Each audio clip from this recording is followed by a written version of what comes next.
Hi everybody at World Briefing. Welcome to Johannesburg, South Africa. As you would have seen, been here for a few days now, reporting a lot on the summit and the run-up to it, but pretty amazing how the news cycle can work here. Ukraine has been dominating the headlines, so has Donald Trump.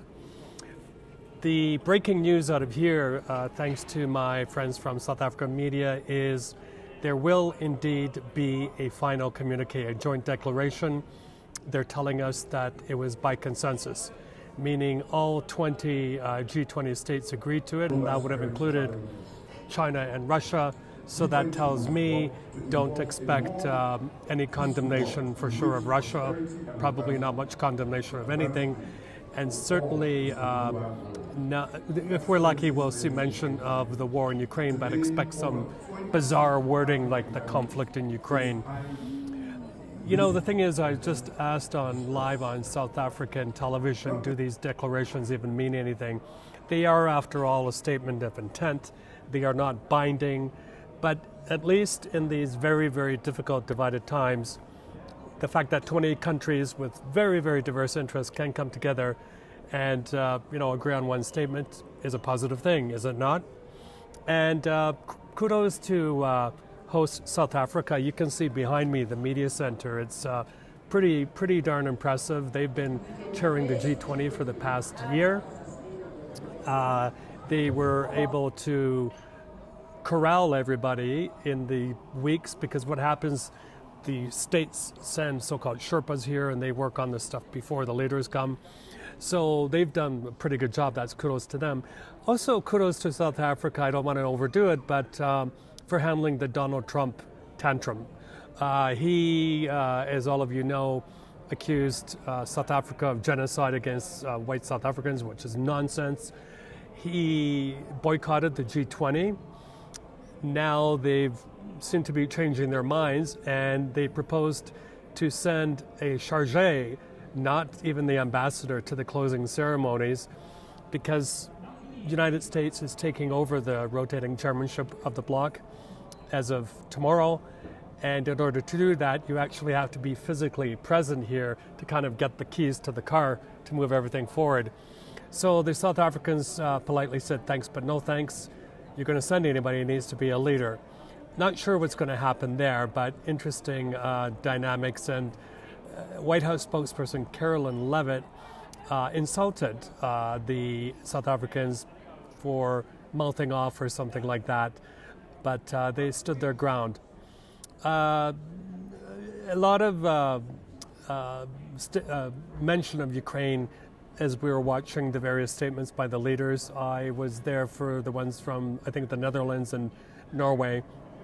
And this is really good that the Ukrainian war is coming up. So, not only is it causing unbearable human suffering, it also continues to have significant negative global economic spillover effects.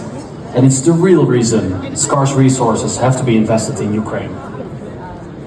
Only a just and lasting peace can put an end to all this and can guarantee the security of Ukraine and Europe. On to the other big one, of course, is the Trump 20-plus point so-called peace proposal for Ukraine. As it stands, it's not anywhere close to anything any Ukrainian leader could ever sign.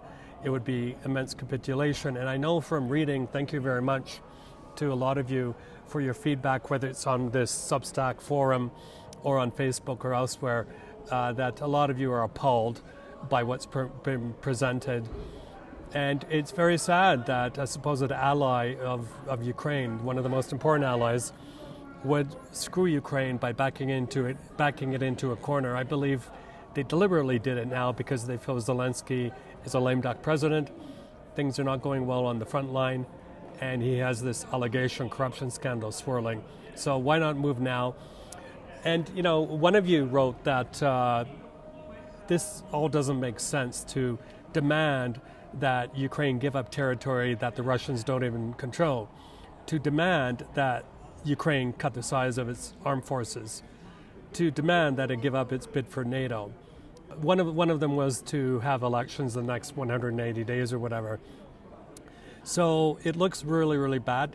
As I said on SABC, a few other broadcasters today, what we're going to be looking for next, if President Zelensky says no, and he did say, I am now, it's a very, very difficult time for Ukraine, I am now having to decide between our relationship with our key ally, the United States, or the dignity of my nation. Well, of course, he's going to pick the dignity of his nation, but if that happens, will the Trump circle fire back and say, okay, no more intelligence sharing, we're ceasing the delivery of arms, as they've done in the past briefly?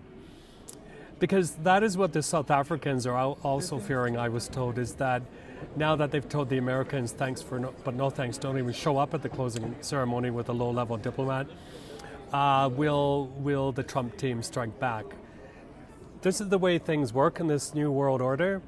I believe whether you're Canada, a Brazil, a Ukraine, or a South Africa, stand up to this mafia don, this bully called Donald Trump, and say, fine, hit us with tariffs or whatever, but we're going to choose our own path. One last point on here, and I think this is really important, by the Trump, I said this on CBS yesterday, by the Trump folks staying away and boycotting this, they're ceding ground to the Chinas of the world, Indias of the world, even Russia, to make more friendly with these member states, especially the global south. And, you're losing a lot of soft power leverage by doing this. It was an insult to the South Africans, but that's the world we live in. And I also said on one of the broadcasters, my right-hand editorial lady, Pretty, has been keeping me very busy here. Can't even remember on what outlets I've been on. Thanks, Pretty.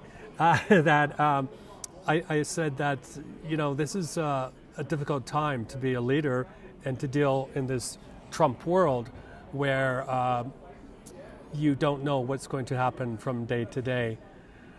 I also gave a scrum to the Canadian media. That was really cool. And I said to them, maybe now is a good time for Canada and Ukraine to huddle, because two countries that have been threatened by Trump, that have been pandering to him for a long time, and yet the results from that are not what was to be expected. So maybe these countries can huddle and gain some strategy. We did see Emmanuel Macron just now. He's been one of the leaders, of course, of Europe on the Ukraine diplomatic front line, as it were. Keir Starmer is here, and the European leaders and I believe the Canadians huddled together and talked about Ukraine. But the feeling is it's really, really late in the game. Words don't mean anything. It's going to be action. So throw everything they have at Ukraine to help it win this war, to push back Putin. Because we saw what's been happening through its hybrid warfare, especially off of UK waters recently.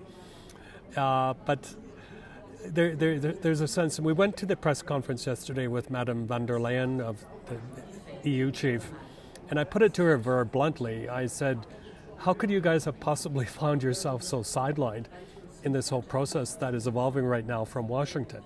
And what is going to be your role next? And why did it take so long to put all of these sanction packages on?